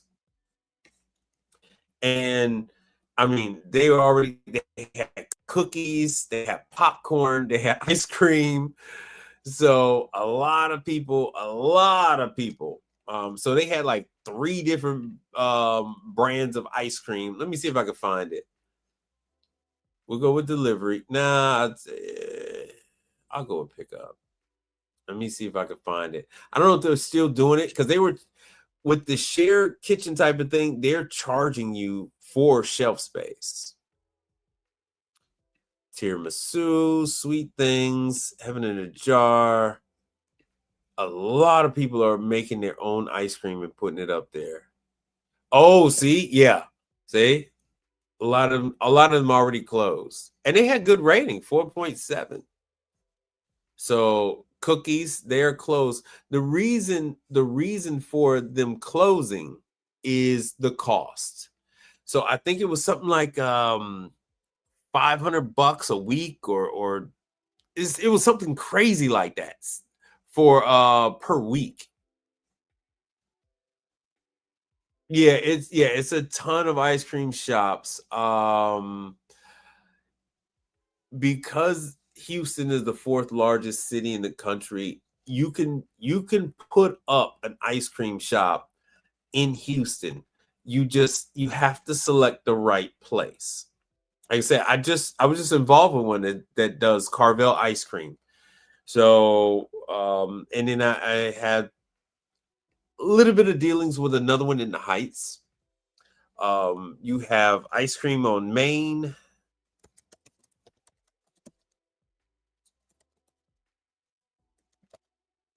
In Houston, let me see if I can find it. Yeah, so you got a number, and then you have a number of Hispanic ice cream places. It's like La Michoacana or something like that. So yeah, you can see here how many different ice cream places. Now soft serve is on the decline. But hard ice cream is in vogue. Gelato is no longer in vogue. Hard ice cream is the thing. So we have Cloud 10, which is over there by my Virginia and Gin Korean. Yeah, so you just got a number of ice cream places all around Houston, and it all depends on where they go because, and this is a very famous one, the Van Leeuwen. You have a very large population. So when a city like Houston, it can support ice cream shops. As you can see here, it's a no man's land over here on the east side. And then you got to come down where I am. Then you get a number of ice cream. See, this is 518 in Pearland. This runs you across, and it's just a number of ice cream. Eskimo, that's really not ice cream. So you have a number of ice cream shops. It is, I don't know if you guys noticed with Mike Sneed's interview, the vast majority of people were in the smaller towns. You had one lady that was from Harlem. So it was a couple of people. I know there was like people there from at least 3 major cities, but the vast majority of the people were from smaller towns where they're able to command in their market. But let me just show you Houston. So, oh yeah, see, I was wrong. Oh shoot, my bad. I don't know why that's. Oh, there it is. You can see it. So as you can see here, it's actually 7 million. And how the hell are we fit? That ain't right. We're a 4th largest city. We have 7 million people with our metro area. So if you can imagine, with 7 million clients, you could support a large number of ice cream shops in Houston and the metro area, a large number. So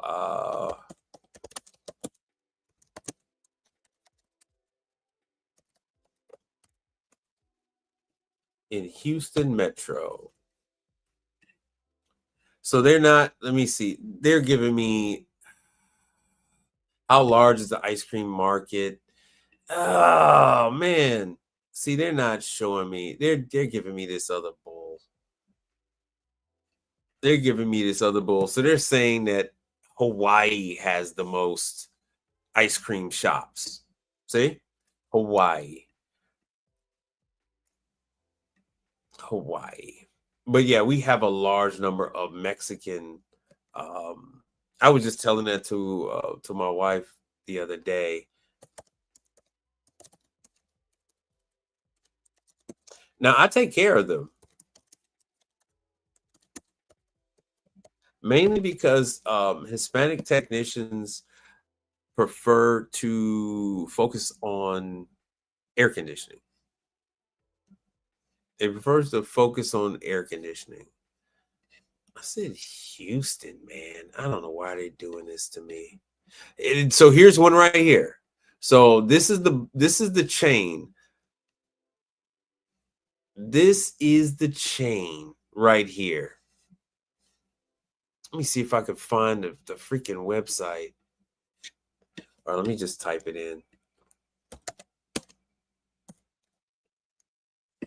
Oh, no.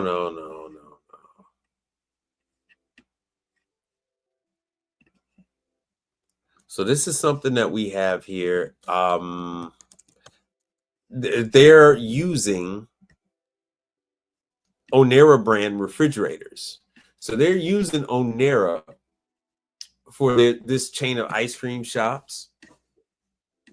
So I've done a number of jobs for them.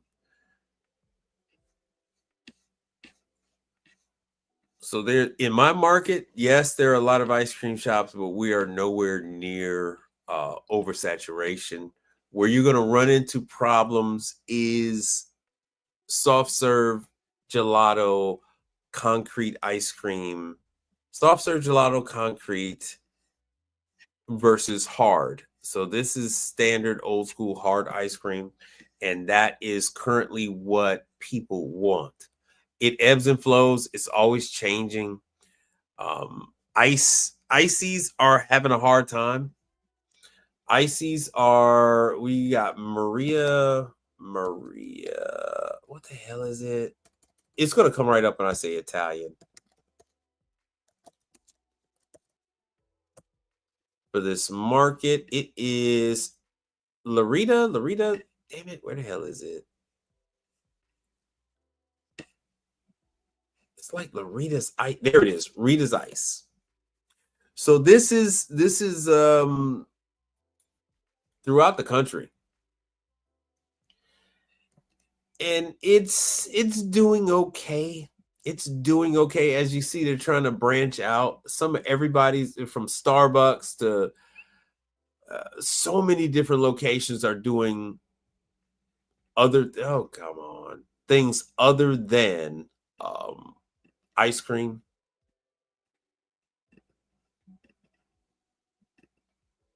All right. Yeah, they decided to put one in Galveston. That might do pretty well. But you see, so 5. So in my market, there's only 5 of these, and they're all over the country, but they're not exactly setting the world on fire.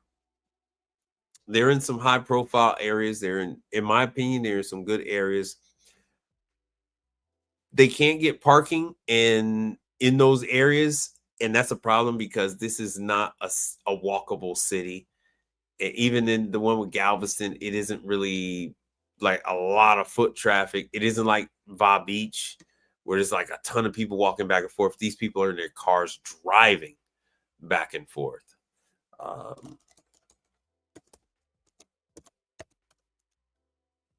So like I said, this stuff ebbs and flows.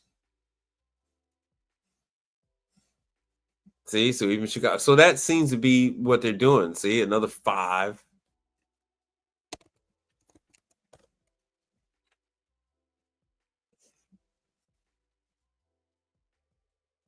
See, Florida has a few more, especially South Florida. Okay, so South Florida, you're once again West Palm Beach. This is where I used to be. This is where I met my wife. Was that Palm Beach Gardens?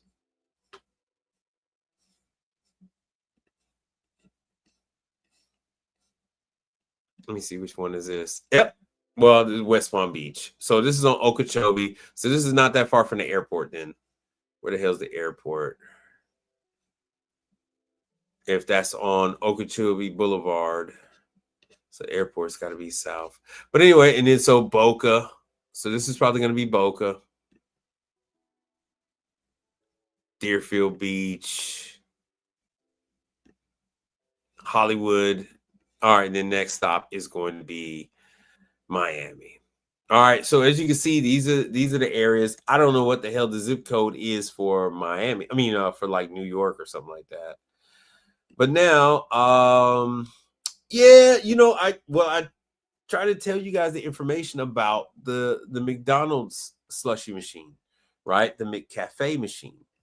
So that is what I spend my time showing you guys. The damn it, well built, blend-in, the blend-in. Blend-in cup machine. So this is the machine that gives you your beverages. Yeah, the blending cup. Yeah, this is the machine that McDonald's uses, and I have one, It's only 110 volts, so it has a Stolting, not a Stolting. What the hell am I thinking about? It has a Follett ice machine, Follett nugget. This is the manual fill. The one that's automatic is a Follett. You got the code, and then this is a Delfield. That's a Delfield. So, like I said, if you guys wanted to get in, I don't know much about the fresh blender. I haven't had a chance to grab one of those yet. Yeah, so this seems to be the page for McDonald's. Yeah, this is the McDonald's well-built page. So this is all the stuff. See, so there it is right there. It'll produce all your regular beverages and blended drinks. Chick-fil-A is using Craftco products, that type of thing. So there you have it. I know Mike is talking about doing giving your information to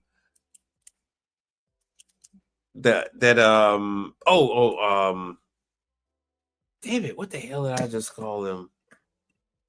What the hell is his name? Oh, Emery Thompson. So he's going to give your information to Emery Thompson if you guys have been to the ABC school. So that's a nice thing, but they just don't have any classes or any training. So you have to use your knowledge of refrigeration and use your damn meter, people. You're going to have to use your meter and you'll be able to fix the machines. Not a problem. So like I said, this is the McDonald's page for, oh shoot, you couldn't see that, my bad. Where the hell did it go? Oh, I lost it. Sorry about that. So this is the McDonald's page. A lot of manufacturers will have this. Every item that they offer for Wendy's, McDonald's, Chick-fil-A, Subway, they'll have a separate section on their website that has all the products for them, so they don't have to look through for all the other stuff. So this is all stuff for McDonald's. This is all the products that a McDonald's operator would go on here and select what they need. So this is the chiller to keep the soda cold. And then there's the beverage dispenser. And you'll see some of those will be, have the ice machine on top. And these, the ones you're looking at here, you have to manually fill these with ice. And this is the one with the ice. You have your soda. So this goes along with the other machine where you push here and then the soda comes from that other machine. All right. Anything else that you guys wanna know about before we wrap this thing up? Who the hell is this anyway? Y'all know who this is? I don't know who the hell that is. All right. Well, I'll be back on Thursday. The only reason why you guys didn't see me last Thursday is because I was in Chicago. So with that, I'll say peace out.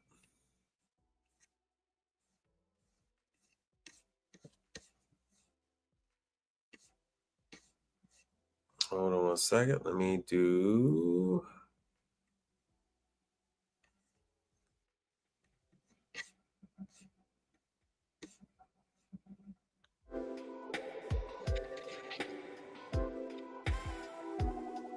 What we do here is go back.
What we do here is go back.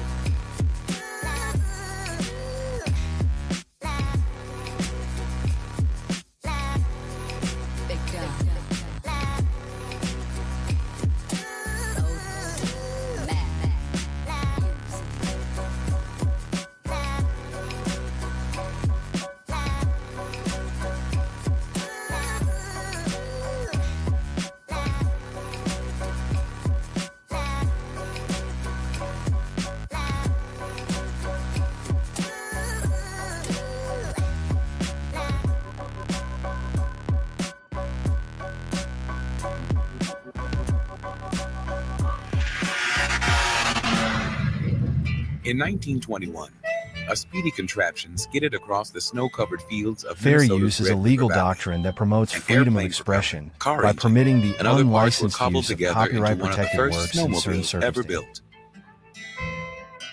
The man behind the snow sled was Frederick McKinley Jones, an African-American tinkerer turned engineer, whose work would change his hometown of Halleck, Minnesota, and later change the world. He sought knowledge and sought understanding. So, I mean, not only did his interest in the world and technology lead to a great career for him, but it also led him down all these different paths. When he was a boy, Fred liked to tinker with his father's pocket watch. Eventually orphaned, Fred turned his tinkering toward early automobiles. Working odd jobs throughout the Midwest, Fred ended up on a large farm in northwestern Minnesota run by Walter Hill, son of empire builder James J. Hill. Here, Fred found work as an engineer, and he found a home in Halleck. The year was 1912. This phenomenal fix-it man kept Halleck up and running in these early days of gas engines and electricity. After fighting in World War I, Fred Jones returned to Halleck and to his lifelong passion for automobiles. At the tracks around the region, Fred would run into a lot of bigoted drivers and race organizers, but all things were equal when the flag was dropped, and Fred dominated the area's races. Off the track, Fred's tinkering went beyond cars. His fix-it work was often to help a fellow Halleck resident to meet the need of a neighbor. A local doctor complained to Fred about having to constantly haul aching patients from their rooms to the hospital X-ray station. Fred devised a portable X-ray machine. Radio had become a huge part of American life by the 1920s. Fred and a partner created microphones and transmitters. With the advent of talkies, sound was also becoming part of the movies, but the owner of Halleck's Little Gem Theater couldn't afford a new sound system, so he went to Fred for a favor.